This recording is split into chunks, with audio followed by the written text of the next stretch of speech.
Hi everyone, it's John here and welcome to this video. So today I'm going to show you how I pitched my tent using only one hand. Now, this is not about impressing you, it's about inspiring you. My goal is to show you that what seems impossible is often just unexplored potential. If you set your mind to something, you will be so amazed at what you can accomplish, even when the odds are against you. So back in 1992, I lost my right arm, the use of my right arm, in a motorcycle accident. And I was 20 years old, and the word disabled felt like a life sentence. I hated the label. And, as a 20-year-old, I didn't realize it was just that, a label, a word. So let's think about words that starts with dis. Discouraged, disabled, disappointed, disqualified, disheartened, disrespected. Now, all of these words carry weight, and they all suggest something, a lack, a loss, or a limitation. But I was about 32 when I had a bit of a shift, and I looked at my life, and it was really in a dark place where I started looking at things. And I looked at the word this again, and I decided to look at words that are positive. Words like discipline, discover. All of these words show strength, action, and it gives you another identity. And what was the difference? It was all about the perspective. So, as you watch this video, remember this is not about perfection, it's about possibility. Don't let words, labels, or limiting beliefs define what you can and can't do. So, I've taken the tent out, rolled it open, and I'm starting to lay out all the pieces.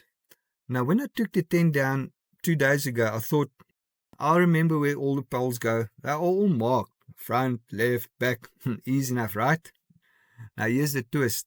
When you're putting up the tent with just one hand, gravity becomes your assistant. Because if you pull a pole in and they don't clip in, they fall off. So I had to flip the whole thing upside down. And that helped the poles to stay in place. And they didn't keep on falling out. But flipping it upside down also flipped my logic around, because now suddenly they became the front and the middle stays the middle, and there are two sides to the middle, and I was going in circles, and I would try to figure out where these poles were going to. But it is a bit of trial and error. You test one pole, if it doesn't fit, you try another one. And eventually it clicks. And it's part of the process. It's not about speed. It's about problem solving. And honestly, that's just about what life is about, problem solving. So we often think that we know what we're going to do until we are halfway into it. And then we realize we've done it upside down. We get confused. And we're trying to make sense of a bunch of mismatched parts. But it stays with us, and eventually it starts to take shape, if you carry on and if you persevere.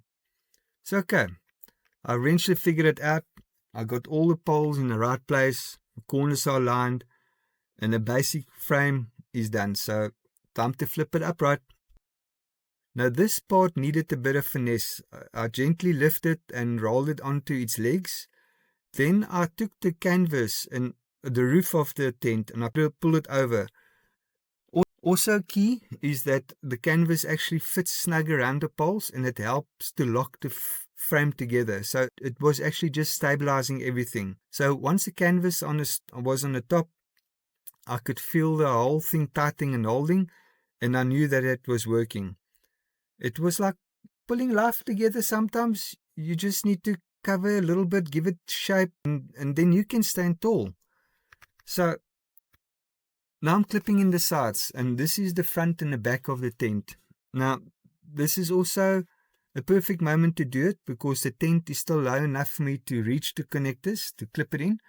If I wait for it to be standing, it would be too long, too high for me, and I would have to find a stool or ladder, which I just don't like getting onto things that I can't hold onto.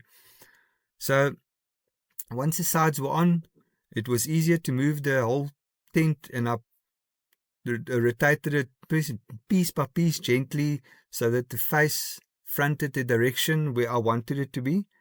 And you can always park towards the wind so that the canvas doesn't catch like a sail and take off across the campsite. And I've seen that happen, especially when you camp next to the coast. So this is the setup. Okay, the tent is upright, the canvas is in, sides are a bit secured, and I've laid down the ground sheet inside. Not just for comfort, but also to protect the floor from dust, stones, and moisture. It gives it a cleaner and more livable feeling. Now that was the fun part, and now let's have a look at the final setup. So this is how I step out of the combi and I walk straight into the tent. I'm panning around just to see what it looks like. I'm not unpacked all the way, so please excuse the mess if it looks like a bit of a mess from your side. But here's the inside. Spacious, clean, shaded. And the shade cloth, I didn't want to put it on poles. I let it hang down purposefully. I've actually got 10 pegs which are drilled in. I can't hammer pegs in, so I drilled it in with a bit of a slant, thinking that it would resist the wind and not catch it. It wouldn't lift it up. The shade cloth allows air to pass through it and it doesn't fight it. So this is the setup, still unpacking, but it's about freedom, it's about possibility. And look, I'm showing this to you not because I want a pat on the back. I'm showing this to you because you are capable of more than you think. And just when something looks hard or even impossible, it doesn't mean it's out of reach.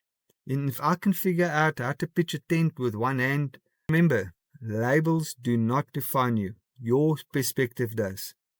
So thank you for watching, and it's encouraging even a little bit. Do me a favor, give it a thumbs up, share it with somebody who needs to hear this video, and maybe subscribe. And if you'd like to join me for more real life events as they're happening in the moment, please join. So until next time, stay strong, stay grounded, and stay blessed. And remember, we've got one King and his name is Jesus Christ.